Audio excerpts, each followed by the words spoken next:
Hello, everyone. Welcome back to yet another political episode. So, we got breaking news. Senator Tim Johnson, a three-term senator from South Dakota, has died. He is one of the very last U.S. Democrat senators from the state of South Dakota, as South Dakota has entered a realm of conservatism, staunch conservatism in the present day. Today, we're going to take a moment and honor, well, I wouldn't say honor, but present and remember the life of Tim Johnson and kind of review and remind ourselves who he is. Surprisingly, he passed away very young. He's 77. I mean, he's technically younger than Bill Clinton. I think Clinton's 78. But yeah, this guy's young. And he ended up dying 77. This was an unexpected uh, politician that ended up joining our death row, if you will, of politicians that have died this year. So let's take a look and deep dive into former Senator Tim Johnson. He is, of course, a Democrat. Was he a moderate Democrat? Is he a conservative Democrat? In South Dakota, you tend to be more moderate when it comes to Democrats. You kind of have to be as a Democrat in South Dakota. You can I mean, James Aborisk, who is the former senator, he was probably the most far left senator in the said state of South Dakota ever, who was really, I would say, very free. He was the very first Arab American senator, and I don't know if he was the only Arab American senator, but he was very, very, very. He was socialist. Honestly, he was a socialist, like full blown socialist. Um, but then again, he did work across the aisle. He was pretty bipartisan and agreeable. But still, I mean, how did this guy get elected by a landslide in South Dakota? But yeah, looking at South Dakota and Jim Johnson here, I'm not really seeing anything towards his political position and if he is more of a moderate. I would imagine he's definitely more moderate and definitely more conservative compared to of course, other said, uh, in this case, yeah, you'll see there's uh, political positions, more in fiscal positions, agriculture, tourism, defense. Um,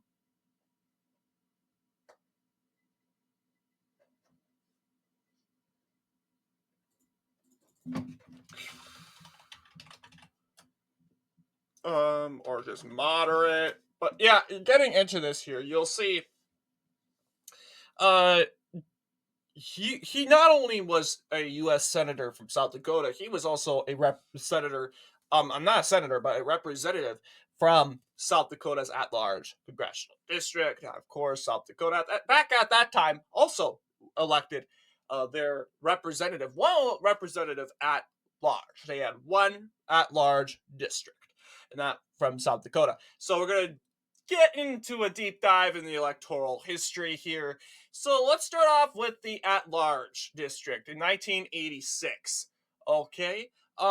So yeah, it's looking I would say, let's see if they have an article about it. Okay. It does not look like they have an article, but we can and I also pulled up uselectionatlas.org.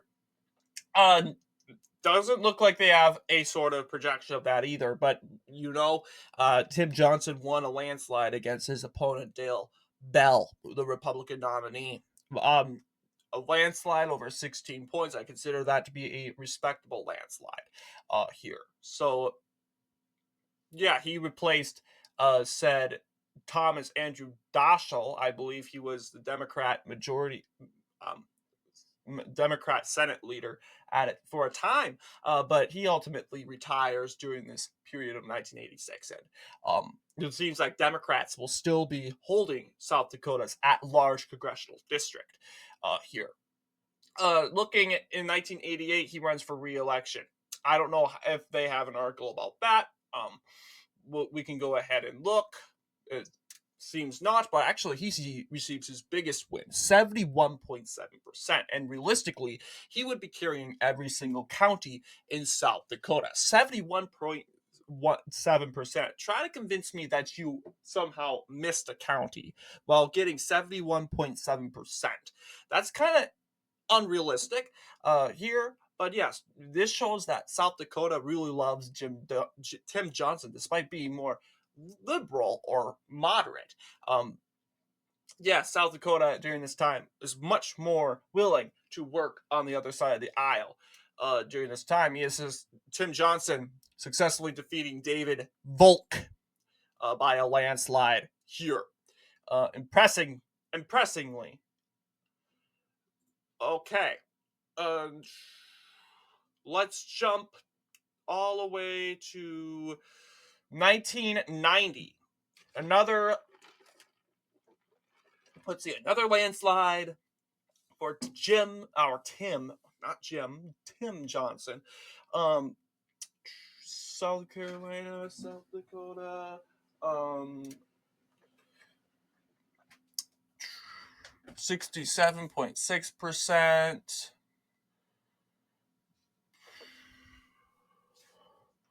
Yeah, this is another landslide. This time beating Don Frankenfeld, who ended up losing 32.4%. Yes, this is another landslide. Tim Johnson, this time he could have lost a county or something. He's close to 70%. But then again, he underperformed by 4 compared to his last election back in 88. But still a great performance for this Democrat in South Dakota. Now, looking at 1992, you're going to see, in other words, South Dakota here. Okay, this one's a landslide. I would say, ideally and realistically, Tim Johnson would be carrying every county, and I would be saying, you know why? Because there's going to be a split ticketing right here. There's just too much split ticketing, if you will. You got an independent and Balak here receiving 0.8%. You got Robert Newland, a libertarian, getting 1.2%. Ronald Witzorek, 2 point. Okay, John Timmerman, who received 26.9.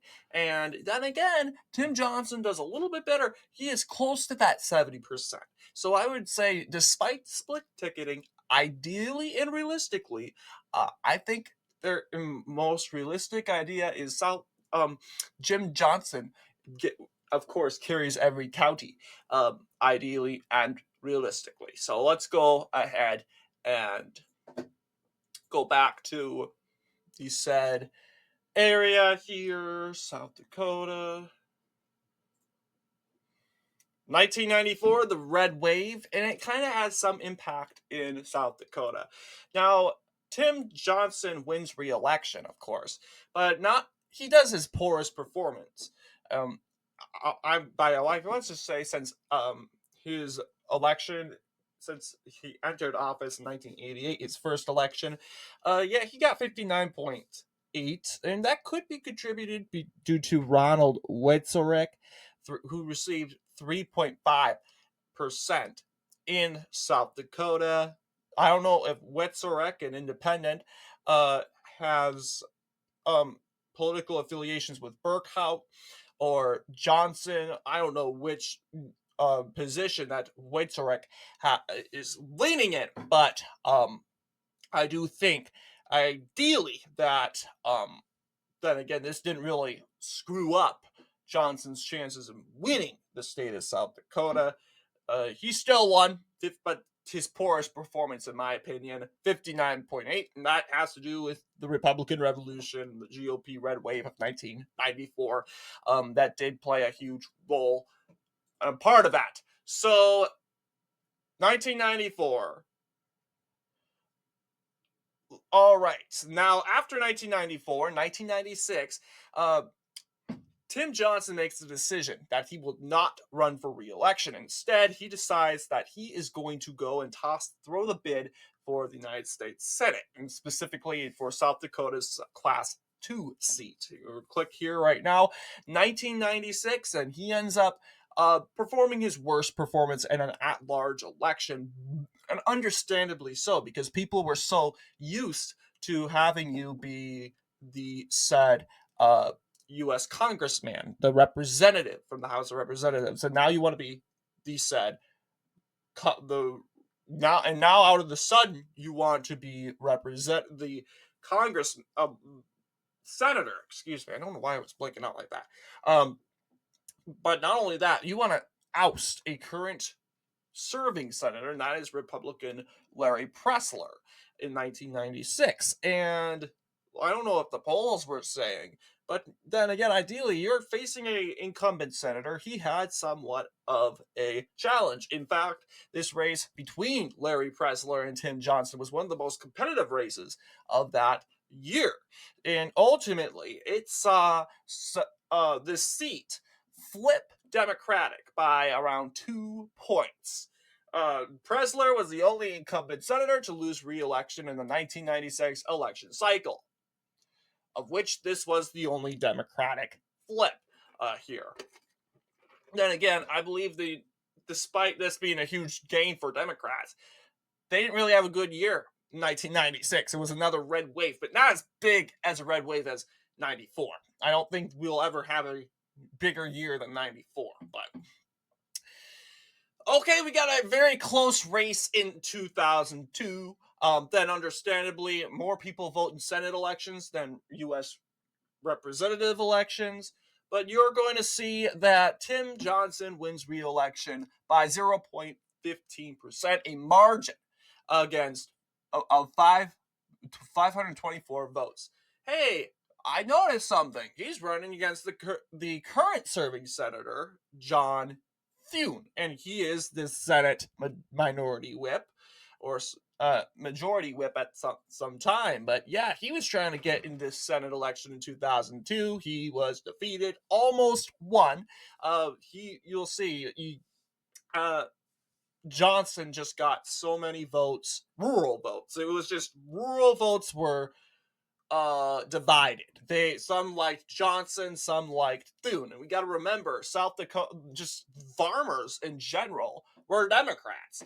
It wouldn't be until Barack Obama showed his face and when these farmers begin to leave the Democrat Party in droves, which results to states like South Dakota being a red state, where you know what, it's going to take a lot for a Democrat to win. Like, Democrats had a chance of winning back then, in the early 2000s and the 90s, because they had the farmers. You have to be a little bit moderate, but as long as the farmers are succeeding and you're being the credit for it, you have a good opportunity of carrying those farmers. But yes, you'll see he barely won, though. This really brings into question, will Tim Johnson lose? I'll tell you, he does the opposite. He wins a landslide. 2008, which was a blue year for Democrats, very good year for Dems. Overall, shows that Tim Johnson just won re-election in a landslide against Joel Dykstra. I don't know what Dykstra. Who's Dykstra? State representative. Yeah, Dykstra only carried 2 counties. These counties over here, as you can see, Johnson just swept the map. Blue as can be, and could possibly be that it could Barack Obama could have some credit to do with it. He did somewhat sort of well in South Dakota. South Dakota went for McCain by only a single digit number of a percentage, which we usually don't see today. But yes, but then again, it showed that maybe Joel Dykstra didn't really have connection to farmers in South Dakota. But as a result, this is the current result here. So, and of course, he retires. And Republican Mike Rounds ends up flipping the seat. Republican, and it's over. I mean, ideally and realistically, Democrats, I don't think, have a chance in gaining a seat in South Dakota unless you get a Democrat name only, that farmers really like. it's going to be pretty hard for Democrats now to win back a South Dakota seat, especially during these times. But yes, this is the current times here. Jim Johnson dying at the young age of 77. I don't really say that's old. It's older, but I don't really start thinking about dying. I mean, I don't have you. I'm not watching you. I'm not watching you. Like, okay, you have a couple more years. I mean, come on. I have people that I know that are 80, like 81, Joe Biden age, and I don't see them dying. They're just healthy people. But what do you guys think in regards to Tim Johnson? Rest in peace. Uh, of course. And as always, I'll see you all in the next political episode.